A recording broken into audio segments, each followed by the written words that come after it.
आंख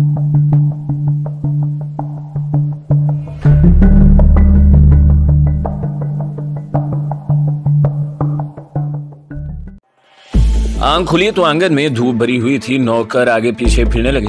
सबसे पहले मैंने जेब में हाथ डालकर सुधा रंगनी के मनके को देखा। वो मौजूद था। सेठानी आंगन वाले तुलसी के पेड़ को पानी दे रही थी। फिर इसने चिड़ियों के लिए चावल भी खेले। मुझे मसहरी से बाहर आते देखकर मेरी बलाई ली। मैंने उम्दा खुशबू वाले साबन से गुस्ल किया, कपड़े पहने और घर के मक्खन के साथ पराठा खाए और दूध का ताज़ा गिलास चढ़ा। सेठ मुंह में मिसवाक लिए अखबार पढ़ता हुआ आंगन में दाखिल हुआ। लो सेठानी, देखो कल वाली नागनी औरत की तस्वीर छपी है। मैं आंगन वाले हैंडपंप के पास बैठा कुली कर रहा था। वहीं एक लम्हे के लिए ठटक गया। फिर तौलिए से हाथ पहुंचकर सेठ के पास आ गए। सेठ ने मुझे अखबार देते हुए कहा, देखो रातन बेटे, ये वही नागन औरत है जिसके सांप ने कल रेलवे स्टेशन पर टिकट बाबू को डस लिया था। राम राम, इस औरत की शक्ल देखो, बिल्कुल नागिन जैसी है। अखबार गुजराती जुबान का था। पहले ही सफ़े पर सुधा रंगनी की तस्वीर थी, जो हवालात की सलाखों के पीछे सर झुकाए बैठी थी। मेरे दिल पर जैसे एक तीर सलन। सेठानी भी आ गई। सेठ मिसवाक करते हुए बोला, अरे बिरजू की मां, इस नागन के कब्जे से एक लाल भी बरामद हुआ है। लिखा है कि ये लाल सांप के बिल में होता है। अब मैं ये मालूम करने के लिए बेचैन था कि अखबार में कहीं मेरा जिक्र तो नहीं। मैं गुजराती जुबान नहीं पढ़ सकता था। मैंने सेठ से पूछा, क्या ये नागनी अकेली थी? अरे नहीं बेटा, इसका एक सपेरा साथी भी हमरा था, वो फरार हो गया। इसका नाम रघु था। मैंने आहिस्ता से अपना रुख दूसरी तरफ करते हुए पूछा, रघु के बारे में क्या लिखा है? बस इतना ही लिखा है कि वो भाग गया है और पुलिस इसकी तलाश में है। फिर वो मिसवाक फेंक कर नलके की तरफ बढ़ता हुआ बोला, रातन बेटा, तुम यहाँ आराम करना, दुकान पर आने की जरूरत नहीं है। सेठ का बेटा बिरजू अभी तक सो रहा था। शाम को 2 डॉक्टर आए, इसे इंजेक्शन लगाया और दवा दी। एक डॉक्टर ने मुझसे मनका देखने की ख्वाहिश का इजहार किया। मैंने इसे मनका दिखाया। थोड़ी देर तक दोनों डॉक्टर इसे घुमा फिरा कर देखते रहे। एक डॉक्टर ने दूसरे से अंग्रेजी में कहा, यह कोई फ्रॉड है, सेठ को बेवकूफ़ बना रहा है। हकीकत में सांप जहरीला नहीं था। फिर वो दोनों मुस्कुराते हुए चले गए। मुझे इन पर गुस्सा तो बहुत आया, मगर मुझे इनसे कोई सरोकार नहीं था।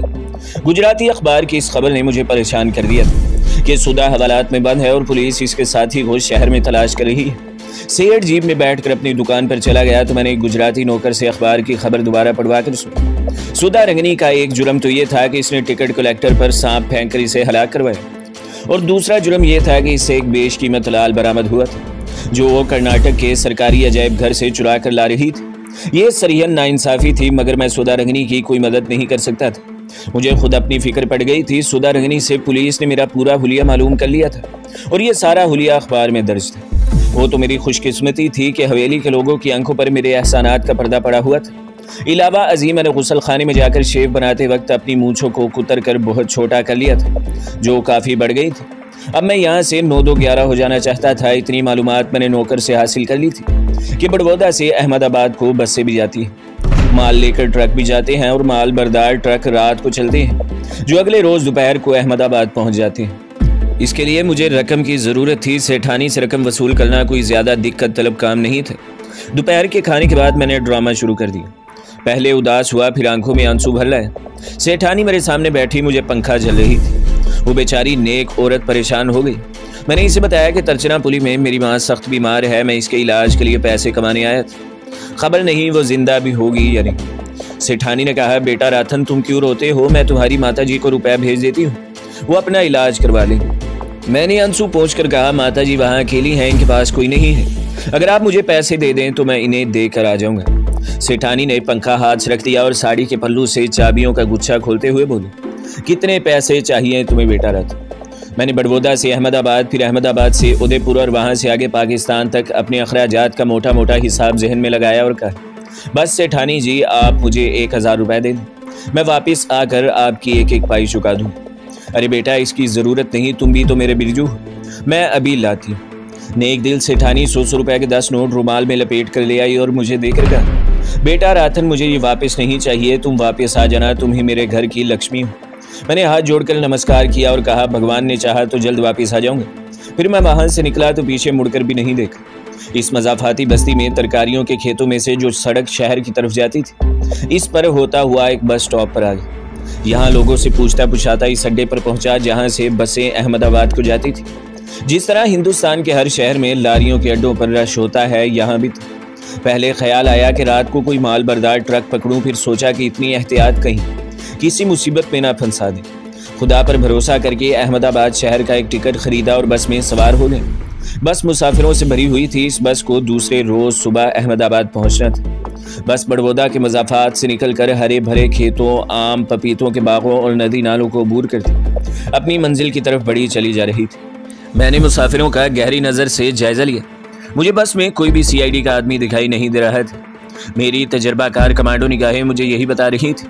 बस के अगले हिस्से में कुछ औरतें भी बैठी थी। 2 घंटे बाद बस एक कस्बे में थोड़ी देर के लिए ठहरी और फिर चल पड़ी। यूं ही शाम हो गई। बस अमरेली तलिया के शहर में 1 घंटा रुकी रही। यहाँ मुसाफिरों ने खाना खाया। मैं भी एक दुकान नुमा होटल में घुस गया और एक कोने वाली मेज पर बैठकर खाना खाने लगा। बस यहाँ से रवाना होकर 9 बजे किसी गुमनाम से कस्बे में सड़क के किनारे रुक गई। यहाँ चाय पी गई, गर्ज इसी तरह रुकते चलते आराम करते रात गुजर गई। दूसरे दिन का सूरज निकल रहा था कि बस अहमदाबाद शहर में दाखिल होगी। मैं एक गैर मारूफ से होटल में ठहर गया। यहाँ एक दुकान से डायरी खरीदी जिसमें राजस्थान का नक्शा बना हुआ था। आगे राजस्थान का इलाका शुरू होने वाला था और मेरी मंजिल उदयपुर थी, जहाँ से मुझे सहराई इलाका अबूर करके पाकिस्तान की सरहद में दाखिल होना था। मैंने कागज़ पर इस सारे इलाके का छोटा सा नक्शा बना लिया और ख़ास जगहों पर निशान लगा लिए और इन्हें जहन में बिठा लिया। उदयपुर के ऊपर जोधपुर का मशहूर शहर था। ये दोनों शहर थर के वसी और ये सहरा में वाक़े थे और पाकिस्तान की सरहद से ज़्यादा दूर नहीं थे। उदयपुर पाकिस्तानी सरहद से ज़्यादा करीब था। मैंने यही सोच रखा था कि उदयपुर पहुँचकर कुछ ऐसी चीज़ें खरीद लूँगा जो मुझे सहराई सफ़र में काम आ सकती थी। दोपहर का खाना खाकर मैं शहर के एक गुंजान तिजारती मरकज़ में निकल आया। इलाका लाहौर का डिब्बी बाजार से मिलता जुलता था। मैं अब अपने कुर्ते पजामे से इजाज़त हासिल करना चाहता था।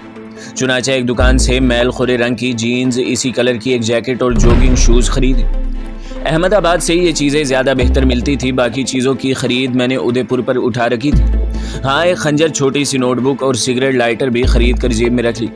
ये सब रास्ते में काम आने वाली चीज़ें थी। होटल के कमरे में मैंने रात को कुर्ता पजामा उतार कर जैकेट और तंग पतलून पहन ली। मैं सुबह ही सुबह यहाँ से निकल जाना चाहता था, क्योंकि उदयपुर जाने वाली लारी 4:30 बजे सुबह चलती थी। पुराने कपड़ों की गठरी से बनाकर मैंने साथ रख ली। रात में अच्छी तरह नहीं सो सका था। मुँह अंधेरे दूर किसी मस्जिद से अजान की आवाज़ और एक मंदिर से घंटियों और आरती पूजा की भजन गाने की आवाज़ें बुलंद हुई तो मैं उठकर बैठ गया। बाथरूम में जाकर गुस्ल किया और पुराने कपड़ों की गठरी उठाकर चुपके से होटल के अकबी दरवाजे से बाहर निकल गए। बाजार सुनसान पड़े थे। रिक्शा मिल गया जिसने मुझे लारी के अड्डे पर पहुंचा दिया। लारी अड्डे पर ज्यादा रश नहीं था। टिकट लेकर मैं भी बस में यूं ही बैठ गया और ऊँगने लगा, मगर गोशाए चश्म से माहौल का बराबर जायजा ले रहा था। बस सूरज निकलने से पहले ही रवाना हो गई। जब सूरज निकला तो बस एक ऐसी सड़क से गुजर रही थी जिसके दोनों जानिब कभी खेत आ जाते और कभी रेतला मैदान शुरू हो जाता। थर का सहराई इलाका शुरू हो गया था। आगे चलकर पंजाब की तरह के कच्चे कच्चे मकान दिखाई देने लगे। यहाँ नारियल की बजाय खजूरों के दरख्त की बहुतायत थी। दूर कभी कोई ऊँट भी नजर आ जाता था। ये राजस्थान ली लैंडस्केप था। उदयपुर का शहर राजपूतों की अजमत रफ्ता की मखसूस यादगार था। ढलते सूरज की तिरछी नीम मुलगजी किरणें दूर ऊंचे टेलों पर बने हुए पुराने किलों और कदीम महल्लात की बुर्जियों को चमका रही थी। गुल मुच्छों वाली मूंछों और ऊपर को चढ़ी हुई घनी दाढ़ियों वाले राजपूत बूढ़े कांधों पर रंगीन चादरें डाली सड़क पर चले जा रहे थे। सड़कों पर मोटर कारें, साइकिल और रिक्शाएं भी दिखाई दे रही थी। मैं लारी अड्डे के मुसाफिर खाने में एक बेंच पर बैठ गया। अपने अगले और आखिरी मिशन के बारे में सोच विचार कर रहा था। ये मिशन भारत का बॉर्डर क्रॉस करके पाकिस्तान में दाखिल होना था। मैं इस रास्ते से नावाकिफ था, लेकिन मेरा कमांडो अज़म और इरादा मेरा हौसला बढ़ा रहा था। अपने लिबास में मैं कोई शिकारी लग रहा था। थर के सहरा में अक्सर शिकारी हिरन का शिकार करते हैं। ये बॉर्डर का शहर था। यकीनन यहाँ CID के आदमी मौजूद थे। वो किसी भी लिबास में हो सकते थे। मैं बड़ा चौकस था। अगरचे मेरा लिबास लोगों को खामखा मेरी तरफ मुतवज्जे करता था, लेकिन मुझे एक फ़ायदा भी हासिल था। मैं तामिल ज़ुबान बोलकर अपने आप को तमिलनाडु या कर्नाटक का शिकारी साबित कर सकता था। कोई गैर मुल्की जासूस की तरह ही चालाक और लायक क्यों ना हो, वो तामिल ज़ुबान मुश्किल ही से बोल सकता था। ये आम मामूल के खिलाफ बात थी। शाम हो रही थी। मैं आधी रात के बाद पाकिस्तान के बॉर्डर की तरफ रवाना होना चाहता था। चुनाचा मैं एक रिक्शे में बैठकर शहर आ गया। शहर जदीद और कदीम दोनों तहजीबों का मंजर पेश कर रहा था। इसी इलाके के कोने पर जहां वीरान सहराई मैदान शुरू होता था, मैंने राजा राम होटल में कमरा ले लिया। मैंने होटल वाले से तामिल ज़ुबान में भी बात की। ये जाहिर करने के लिए मैं कर्नाटक का रहने वाला खालिस हिंदुस्तानी हूँ। फिर इसे हिंदी में बताया कि मैं अपनी शिकारी पार्टी का इंतज़ार कर रहा हूँ जो बीकानेर से आ रही है। मैंने वहां बैठकर खाना खाया और फिर अपने कमरे में जाकर नोटबुक से नक्शा निकाल कर देखने लगे। कमरे की खिड़की से सड़क नजर आ रही थी। वहां से कुछ फौजी ट्रक गुजरते देखे तो सोचने लगा कि बॉर्डर के साथ साथ यहाँ भारतीय फौजी चौकियां बहुत होंगी, लेकिन सहरा में बॉर्डर क्रॉस करने के मौके भी बहुत मिल जाते हैं। नक्शे पर सहरा दिखाया गया था, बाकी किसी गांव वगैरह का नाम नहीं लिखा था। ये आम सा निसाबी नक्शा था जिसको मैंने बड़ी नोटबुक से अपनी छोटी नोटबुक पर नकल कर लिया था। पाकिस्तान सीक्रेट सर्विस के चीफ चौधरी साहब ने मुझे अपना खास खुफिया कोड नंबर बताया था, जो मुझे जुबानी याद था। उन्होंने मेरा खुफिया नाम दरवेश रखा था, जिसके बारे में सिवाय चौधरी साहब के और मेरे तीसरे शख्स को खबर नहीं थी। अभी सूरज पूरी तरह गुरूब नहीं हुआ था। मैंने नोटबुक जेब में रख ली और सिगरेट सुलगा कर आहिस्ता आहिस्ता कश लेता हुआ नींद दराज हो गया। अचानक होटल के नीचे लोगों का शोर सा सुनाई दिया। मैंने कोई ख्याल न किया और इत्मीनान से सिगरेट के कश लगाता रहा। कमरे का दरवाज़ा खुला और होटल का लड़का मेरे लिए चाय की प्याली लिए अंदर दाखिल हुआ। इस वक्त मुझे चाय की शदीद तलब हो रही थी। मैंने उठकर चाय की प्याली थामी और लड़के को 1 रुपया टिप देते हुए पूछा, क्यों रे, ये नीचे शोर कैसा है? साहिब, एक पाकिस्तानी जासूस पकड़ा गया है, लड़के ने जवाब दिया। मेरे हाथ से चाय की प्याली गिरते गिरते बची। एक बार तो वाकई मुझे यूं लगा जैसे किसी ने पलंग को जोर से हिला दिया। मैंने बड़ी मुश्किल से अपने आप को काबू किया और चाय का घूंट पीते हुए पूछा, कहाँ से पकड़ा गया है? साहब, बॉर्डर क्रॉस करके आया है, पुलिस के सिपाही इसे नीचे पानी पिला रहे हैं, लोगों ने इसे बड़ा मारा है। लड़का सलाम करके चला गया। इसके जाते ही मेरे अंदर करंट सा लगा। मैंने जल्दी से प्याली पलंग टेबल पर रखी और उठकर नीचे आ गया और होटल के दरवाजे की ओट में किसी हद तक छुप कर खड़ा हो गया। होटल के सामने एक छोटा सा सहन था जिसमें पानी का नल लगा हुआ था। लोग एक दूसरे के ऊपर गिरे जा रहे थे। राजस्थान पुलिस के 2 सिपाही एक लंबे कद के दुबले पतले नौजवान को पानी पिला रहे थे। इनके करीब ही सफेद कपड़ों में मलबूस एक आदमी हाथ में डंडा लिए खड़ा था। साफ जाहिर था कि वो राजस्थान CID का आदमी था। मैं पाकिस्तानी जासूस को बहुत गौर से देख रहा था। इसके माथे से खून बह रहा था और एक आंख नीली हो रही थी। सिपाहियों ने इसकी गर्दन में कपड़ा डाल रखा था। मुझसे बर्दाश्त न हो सका। इंसान और अहले पाकिस्तान से मोहब्बत का जज्बा पूरी शिद्दत से उभर आया। मोहब्बत के इस जज्बे में मैं ये भी फरामोश कर बैठा कि मैं खुद एक पाकिस्तानी जासूस हूँ। मैं होटल के दरवाजे से निकलकर हुजूम में दाखिल हो गया और पुलिस के सिपाहियों से कहा, बराहे करम आप इस जासूस को ज़दो-कोब न करें, बल्कि इसे हवालात में ले जाकर बंद कर दें ताकि इससे कोई बयान भी लिया जा सके। इस तरह मैं इस पाकिस्तानी जासूस को इन लोगों की मारपीट से बचाना चाहता था। CID वाले ने मुझे गौर से देखते हुए कहा, आप कौन हैं साहिब? मैंने 1-2 अल्फाज तामुल के बोले ताकि इसे मेरे हिंदुस्तानी होने का यकीन हो जाए और मैंने हिंदी में कहा, मैं कर्नाटक का चीफ एक्साइज इंस्पेक्टर हूँ और यहाँ शिकार खेलने की गर्ज से आया हूँ। तुम लोगों को धन्यवाद कहता हूँ कि तुमने एक पाकिस्तानी जासूस को पकड़ा, मगर इसे जिंदा रखो ताकि पुलिस ऑफिसर इससे ज़रूरी मालूमात हासिल कर सके। CID वाला और पुलिस के दोनों सिपाही मेरी इस बात से मुतासिर हो गए। अब जब मैंने पाकिस्तानी जासूस की तरफ निगाह उठाई तो वो पानी के नल के पास खड़ा मुझे टिकटिकी बांधे देख रहा था। मेरे लिए ये बड़ी हैरान कुन बात थी कि जिन लोगों यानी पुलिस वालों से मुझे अंदेशा था कि कहीं वो मुझे पहचान न ले, वो तो अपने काम लगे हुए थे, लेकिन ये पाकिस्तानी जासूस मुझे घूर रहा था जैसे इसने मुझे पहचान लिया हो। मैं समझा कि चूंकि मैंने पुलिस की ज़दो-कोब से बचाने के लिए बात की है, इसलिए वो मेरा ममनून हो रहा है। मैंने निगाहें दूसरी तरफ कर ली। सिपाहियों ने इस नौजवान की गर्दन में पड़े हुए कपड़े को खींचकर इसे आगे बढ़ने का इशारा किया। लोग जय हिंद के नारे लगाते हुए पीछे हट गए। मैंने दोबारा इसकी तरफ देखा तो वो गर्दन मोड़े मेरी तरफ देख रहा था। फिर इसने आसमान की तरफ मुंह उठाकर नारा लगाया, दरवेश दरवेश, ओ खुदा मुझे बचा लो। इसके मुंह से दरवेश का लफ्ज़ सुनकर मैं बुरी तरह चौंक पड़ा। इसने दानिस्ता तौर पर यह लफ्ज़ कहा था। ये मेरा खुफिया शनाख्ती लफ्ज़ था जो पाकिस्तानी सीक्रेट सर्विस के चीफ ने ख़ास तौर पर मुझे दिया था। सिवाय मेरे और इनके ये लफ्ज़ इस हवाले से किसी और की ज़ुबान पर नहीं आ सकता था। अगर इस पाकिस्तानी जासूस ने ये लफ्ज़ मेरे लिए बोला है तो यकीनन इसने मुझे पहचान लिया है। इसे ख़ास तौर पर मेरे लिए बॉर्डर क्रॉस करवा के यहाँ भेजा गया था। इसे मेरी तस्वीर दिखा दी गई थी। यही वजह है कि ये मुझे टिकटिकी बांधे देख रहा था। तो क्या ये मेरे लिए कोई ख़ास पैगाम लाया है? सिपाही पाकिस्तानी जासूस को घसीटते हुए दूर ले गए। मुझे इसकी बुलंद आवाज़ अब भी सुनाई दे रही थी, दरवेश दरवेश, ए खुदा मुझे बचाओ।